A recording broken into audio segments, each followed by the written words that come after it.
This is lesson 30 for AP Calc, the mean value theorem. Let's just start by examining this function and do a little bit of, we're going to do four different graphs. You get your guided notes here. We're going to draw the secant line through the endpoints of a given interval. So in each of these pictures, there's going to be a given interval with where the dashed lines are. So here is my interval, and I'm going to draw a secant line through that. And then they want to know is, are there any points on this function that has the same exact slope? So if I were to, I'm going to just copy this for just a second, and there it is. And I am going to look for where there happens to be a parallel line, and there happens to be one right there that is parallel to it. And I'm going to do that again, and I can find yet another one right about there. And so when we see that we have parallel lines, we look at the original one had a slope of a negative 1/4. And so I found right about at where the x is 2.6, we call it our c.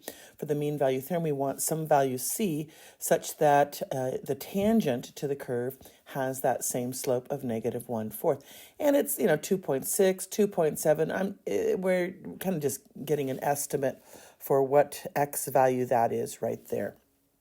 And we also have this one over here that looks to be like 7.1, 7.2, something about that. So we're kind of estimating what that would be. But at both of those c's, we would have tangents that are parallel to the secant. In the figure 2, there's my interval, and there's the secant line through the 2 points, the A and the B of the interval, and there is nothing between those that has the same slope, okay? Has a slope of 1/5, and there's nothing else that would have that.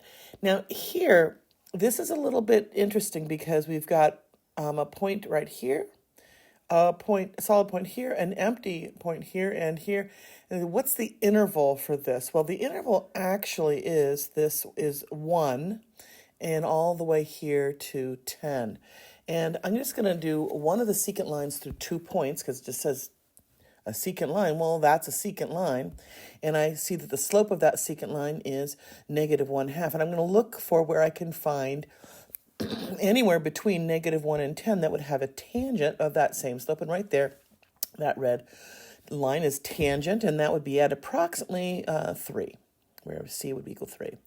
We also have these 2 points that we could connect and look at the slope of that line and that secant line, and that has a slope of 2/5.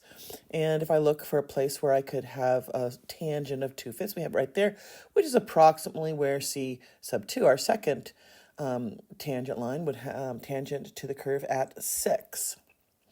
And then what about the very beginning and the very end? Well, that the very beginning of my interval to the very end of my interval is another secant, and that one has a slope of 0, and I have a little tangent that I just did here that appears to be tangent at my c sub 3, which is approximately 2. In our fourth figure, the 2 points that we have in our interval, we have from 1 all the way here to 5, and I make the secant line, and I look at the slope of that, it's negative 3/2, and I have a tangent right there, that red tangent, that is approximately at where c is 4. There's no other place in that interval between those 2 points that would have that same slope. So, and now let's look at some other things about these functions. And let's talk about continuity and differentiability. So first of all, looking at these 4 figures, which one of them are continuous in their intervals? So remember, I have now put little red dots to show that's the intervals we're talking about. And within those intervals of those 4 different figures, only 3 of them are continuous in the box, basically, in the red interval that we're talking about. This one right here, figure 3, which is h of x, is not continuous. Which ones are differentiable? Well, f of x is differentiable. It looks like a polynomial. It looks like a third-degree polynomial. Now, here's interesting. K is differentiable in this window. If we had extended the window farther, it would not be differentiable everywhere, but it is differentiable in this window that we see here.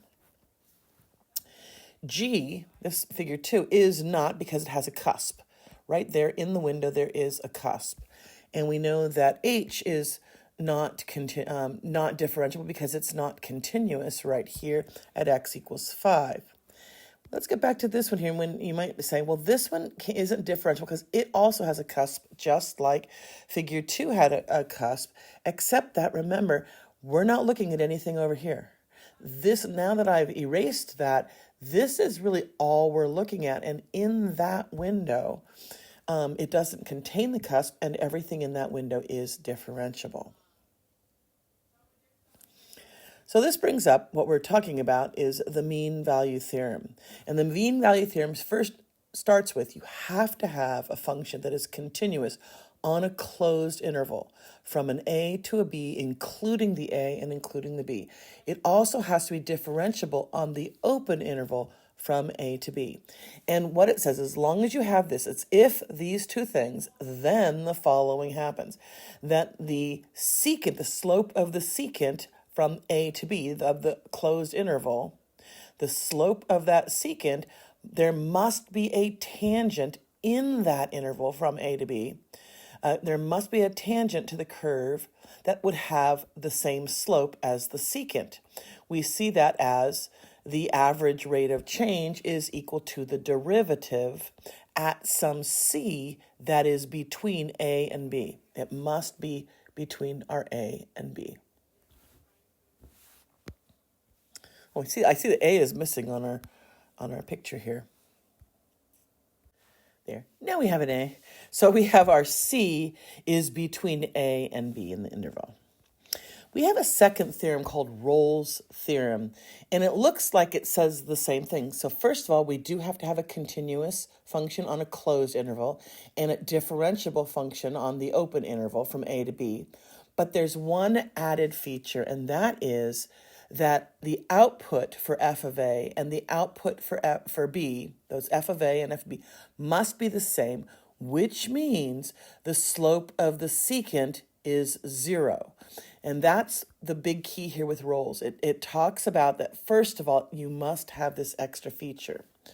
So it says, important note, both of these, both the Rolle's theorem and the mean value theorem, or MVT, guarantee that there is at least one value strictly on the open interval, okay, that has to have the same slope as the secant, where the average rate of change is equal to the derivative for some c. But the big difference is in Rolle's theorem, you also have the added stipulation that the outputs for the endpoints must be equal. And what that means is we can say, oh, it means that we have an average rate of change equal to a derivative for some c. More importantly, since we're talking about a slope that is 0, we're talking about extrema. There must be an extrema between A and B.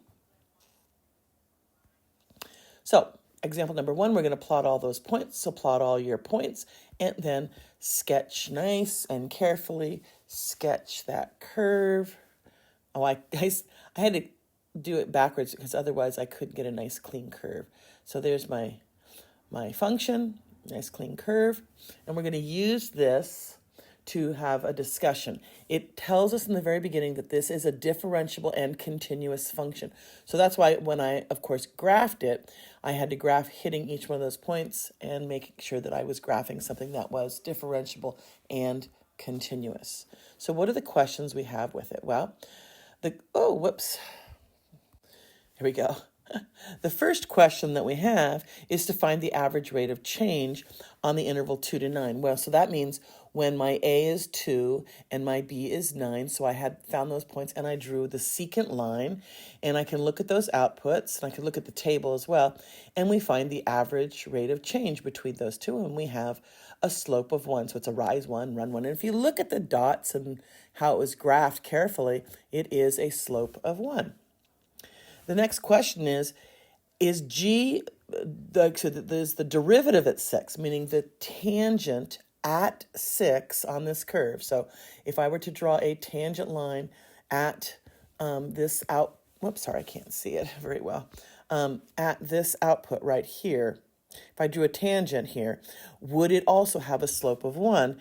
And I'm looking at this and I took a little green line that does have a slope of 1 and notice, oh no, because with a slope of 1, it actually touches 2 points on the curve, which means, oh, that's a secant.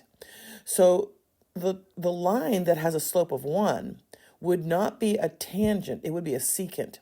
And then I tried my best to draw to my curve what would be a tangent line here in red. And so the answer is no. A line with slope 1 would be a secant and not a tangent. And then I said the slope of the tangent at 6 is approximately 3/2. Okay. The third question says, does Rolle's theorem apply on the interval? Why or why not? The answer is no, it does not apply because those outputs, the g of 4 and g of 9, are not the same output. So therefore, Rolle's theorem does not apply. Is there another interval? Well, I'm looking for places where the outputs would be equal. So if I looked at just the closed interval from 4 to 11, or the closed interval from 11 to 15, or the closed interval 4 to 15, Rolle's theorem would apply because all of those, g of 4, g11, g of 15, they all have the same output. And we already knew that the function was continuous and differentiable. All right. So in this one, we're going to use the Rolle's theorem. And so first of all, we have to state that we know that it's continuous on the closed interval and differentiable on the open interval. And we know that because it's a second degree polynomial. We can just say it's a polynomial. That's the reason why we know that to be true. We look at the outputs for when x is -3 and x is 1. So we're looking at f of -3 and f of 1 and say, oh, they have the exact same output. Therefore, since my outputs for the endpoints of the interval are equal, Rolle's theorem applies. And then we say, okay, then the derivative, which is this, has to equal 0 because we're saying that the average rate of change would be 0. And therefore, the derivative would have to equal 0. Although in Rolle's theorem, all we have to do is say, oh, then the derivative will equal 0. We solve for c. Notice that I wrote f prime of c, so my equation does have a c in it, and I'm solving for c. That is important when they're asking you to find the c. In example 3, we got this is an application. You got a sports car, and there's 2 checkpoints at 0 time. They register the car is going, it says 50 miles per hour, and then 4 minutes later, it's going 55 miles per hour. And the highway patrol pulls them over, and they want to know, can you use the mean value theorem to prove that somewhere between that 0 time and the 4 minutes later, did the car go 70 miles per hour? You say, well, no, the driver would say, no, I was going 50, then I sped up to 55. So I only went from 50 to 55. Well, that might be true if we were talking about the mean value theorem, that we know that it hit everything between 50 and 55, but now we're able to say, well, does it go above that? Well, we know that this situation is continuous. The car was continuing to drive.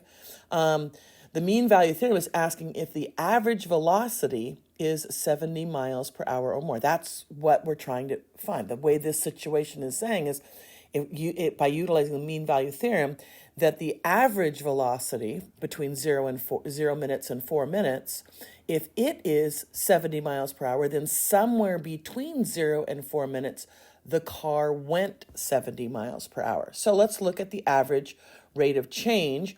First of all, we are talking about 4 minutes, and our speed is in hours, so we have to convert that.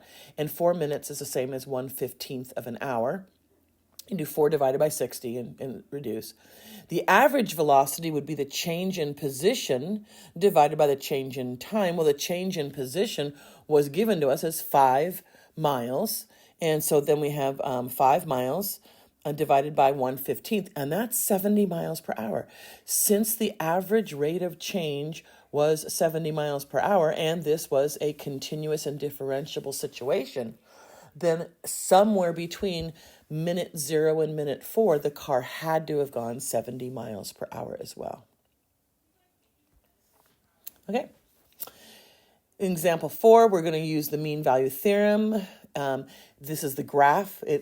it's a little confusing at first because they're saying f of x and the picture says h of x. They meant f of x there. So that should say y equals f of x. So this situation is this graph. And we know it's continuous. We can look at it here. Otherwise, we would have had to examine this and do some more information. But they gave us this graph, and we can see that it's continuous on the closed interval from 1 to 4, and it's also differentiable on that open interval from 1 to 4. So we can use the mean value theorem. We have the endpoints, and we're going to find the average rate of change is 1. And we know then by the mean value theorem that there is some c between 1 and 4 such that the derivative at that c is going to equal the average rate of change 1. So we're going to solve for c. We get 2 answers when we solve the equation, but our interval is 1 to 4, and so -2 is not in the interval.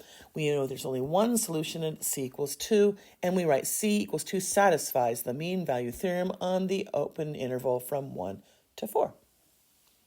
The mean value theorem allows us something very important, and that is when you have a positive derivative, we know it's an increasing function. When we have a negative derivative, we know we have a decreasing function. All right. So we want to know all the values of x, which Rolle's theorem holds true. This is a use the calculator problem. So we know that it's continuous and differentiable everywhere. We can look at the graph of that on our calculator. We were allowed to use the calculator, so I would look at that and notice that, although we could say that this is a polynomial, so we know that to be true as well. We find where the function equals 0 and solve, and so we have 3 critical values. We try those where the derivative is equal to 0, and that's going to give us critical numbers. And so we know over the interval from -2 to 2, Rolle's theorem applies.